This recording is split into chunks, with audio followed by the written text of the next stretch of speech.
गुरुदेव और माँ गायत्री के चरणों में कोटि कोटि नमन। आप सभी को प्रणाम। सूक्ष्मीकरण की साधना के बाद जब गुरुदेव वापस आए तब उन्होंने एक ऐतिहासिक प्रवचन दिया। आइए जानते हैं उस प्रवचन में गुरुदेव ने क्या कहा, लेकिन उससे पहले थर्ड ऑफ द डे।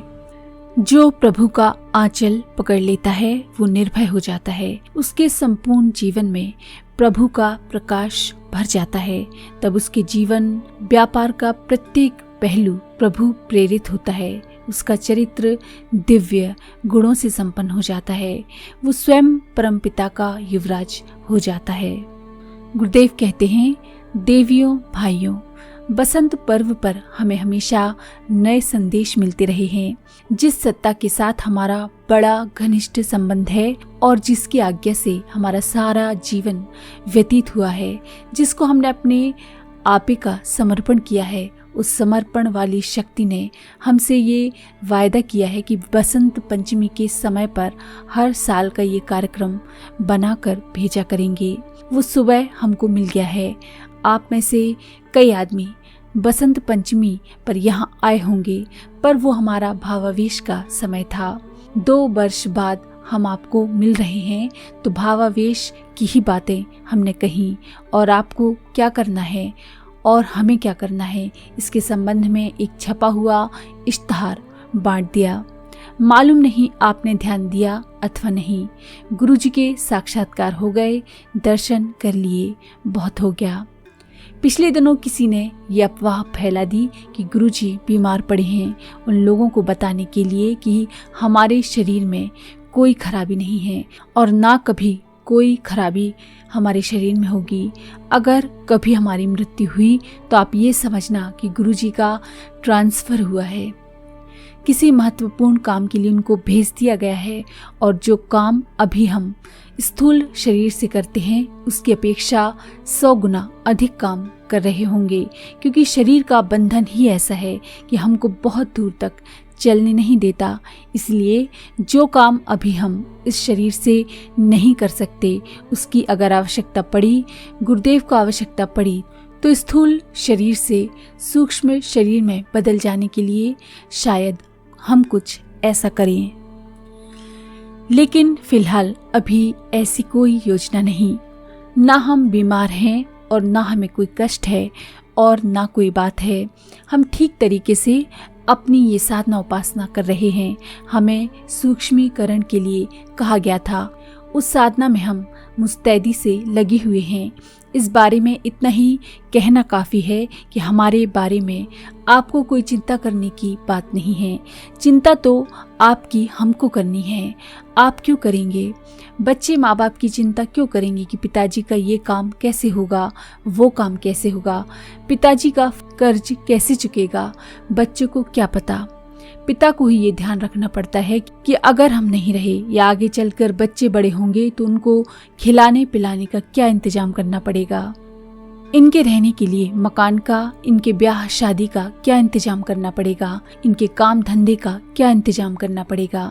ये चिंता करना बड़ों का काम है। हम बड़े हैं, आपसे उम्र में भी बड़े हैं, विद्या में भी बड़े हैं, ज्ञान में भी बड़े हैं और तप में भी बड़े हैं, भावनाओं में भी बड़े हैं। हम बड़े हैं तो ये हमारा काम है कि आप सब लोगों का हम ध्यान रखें। विगत वर्ष जब बसंत पंचमी का उत्सव हुआ था तब हमने बहुत सी बातें कही थी, पर उनमें से विशेष रूप से ध्यान देने लायक 2 बातें खास थी। एक बात ये कि ये युग संधि का समय है जिसमें अभी 15 वर्ष बाकी हैं। सन 2000 आने में ये खराब समय अभी खत्म नहीं हुआ। पहले सभी समझते थे कि ये खत्म हो गया है, पर अभी ना तो प्रकृति प्रकोप खत्म हुए हैं और ना हारी बीमारी। हारी बीमारी के ऐसे ऐसे चक्कर हैं कि एक दिन में एक गांव में 22-23 बच्चों की मृत्यु हो जाती है। कभी कभी चौपायों में ऐसी बीमारी फैलती है कि वे सारे के सारे ढेर हो जाते हैं। कभी कभी भूकंप आ जाते हैं। अभी अभी हिंदुस्तान में इस तरीके से तूफान आए कि लाखों आदमियों को तबाह करके रख दिया। इस तरीके से चीजें पैदा हो जाती हैं और ना जाने कहां से आ जाती हैं। नेचर, प्रकृति हमसे नाराज हो गई है। इंसानों का चाल चलन देखकर प्रकृति ने नाराजगी से अपना बदला चुकाने का निश्चय किया है और ये बराबर बदला चुका रही है और हैरानी पैदा कर रही है।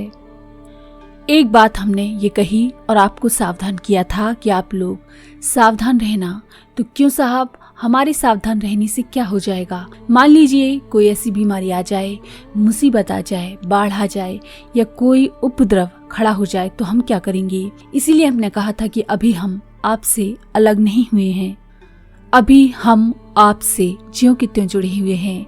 हमारी शक्ति के 2 हिस्से जरूर हो गए हैं। अब तक जो शक्ति सीमित थी और गायत्री परिवार की शाखाओं में ही भरती जाती थी, संगठन करने या आयोजन करने, सम्मेलन बुलाने में, शिविर लगाने में खर्च हो जाती थी, अब 2 साल की सूक्ष्मीकृत साधना में अपनी शक्ति को इस हिसाब से विकसित किया है कि 50% शक्ति से हमारे पास जो अभी थोड़े से 24 लाख व्यक्ति हैं उनकी हम सुरक्षा कर लेंगे। 50% शक्ति हम सुरक्षा में लगाएंगे। आपकी हारी बीमारी में, घाटे में, दुख में, मुसीबत में, हैरानी में हमारी आधी शक्ति बराबर काम करती रहेगी। इसमें भी आप कमी नहीं पाएंगे, चाहे आप कैसी ही मुसीबत में क्यों न फंसे हों, और लोगों से आप हर हालत में नफे में रहेंगे। ये हमारा वायदा है और ये हमारा आपसे कहना है। एक और बात हमने ये कही थी कि अब आपको बार बार हरिद्वार आने और बार बार हमसे मिलने की आवश्यकता नहीं है। इसका बहुत सीधा सरल रास्ता हमने निकाल लिया है। वो ये है कि यदि हमसे मिलने की आवश्यकता हो तो आप 10 बार लंबे लंबे प्राणायाम करना और प्राणायाम करने के बाद सिर के ऊपर दाहिना हाथ फिराना।